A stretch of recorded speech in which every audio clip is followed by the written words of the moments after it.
Hey guys, it's Tim and Rebecca here, missionaries in Kansas City, Missouri, and this is our 4th year-end testimonial video where I am very excited because you're not going to hear me blab on and on. We actually get to hear from my better half. So Rebecca's going to be talking a little bit about some of what she's experienced in the female version of a Pure Desire group, which we started doing this past year. So Rebecca, will you share with us some of what you've seen God do? Yes. So let's just start at the beginning. Tim joined Pure Desire a couple months before we got married, and that was very clearly an addiction recovery program. He had his own story of, yes, he was saved, but he was bound by all these things. And this group called Pure Desire, back before we got married, was the kind of the start of his freedom.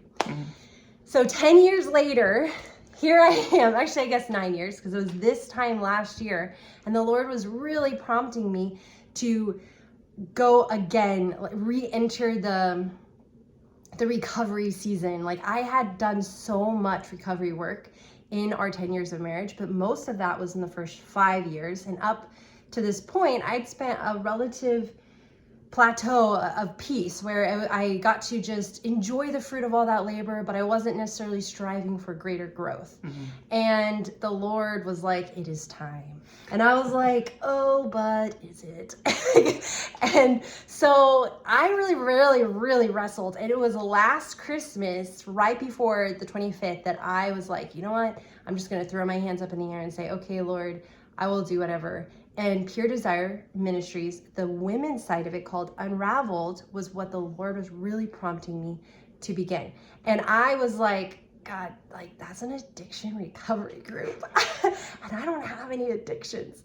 And that's not my story. And I don't know what I'm going to do. And this is for a group, and I'm by myself. And I have more questions than answers. But once I gave him my yes, I felt a lot of peace. And then the Lord gave me names of some women to approach and ask to join me. And those women did. And all of a sudden we had this small group of women who, I couldn't ask them with great clarity what they were joining because I had yet to do it. And so I was just like, yeah, I'm doing this thing that God really told me to do. And here's the book and here's the website with their really small, vague summation. And you want to do it? And they were like, yeah. And so we did. And we have been doing this group since we began February 2025, and here we are in December 2025. And I will say without a doubt, I didn't realize that actually I did have addictions. And it did something for me that it broadened my scope with the realization that I had limited addictions to something very black and white and something very book. But in reality, anything that we do habitually that is not Christ-like is a stumbling block and is a bondage to our hearts and our walk in freedom and our impact on this world as ambassadors for Christ.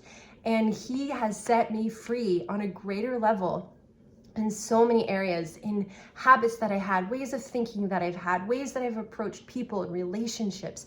And the Lord has done so much in me, but not just in me. And the other women that God really put us together as this ragtag team, and he is transforming our lives. All of us are married. Some of them, I'm the oldest at 10 years with someone else quickly after, all the way to got married February 2025. And so all of us are here married on very different walks. Some have 5 kids like me, some have 1, some have none. And yet the Lord is drastically transforming us and setting us free. So that is the testimony that when we say yes to God at his prompting, he actually does lead really well. And his word is a light to our feet. And he is the one who sets us free. And I am so thankful that after 10 years, I have joined the Pure Desire bandwagon. I am very grateful of it too, because the fruit of it has been very obvious. And yeah, I'm just convinced again that the Lord wants his people whole, healthy, sanctified, walking in relational and sexual health so that we can be effective witnesses for him in the earth. And that has definitely been happening with you guys. So Thank you for watching. Thank you for all of you who support us in so many different ways. Keep an eye out for the coming testimonies through the rest of this year, and we'll see you next time.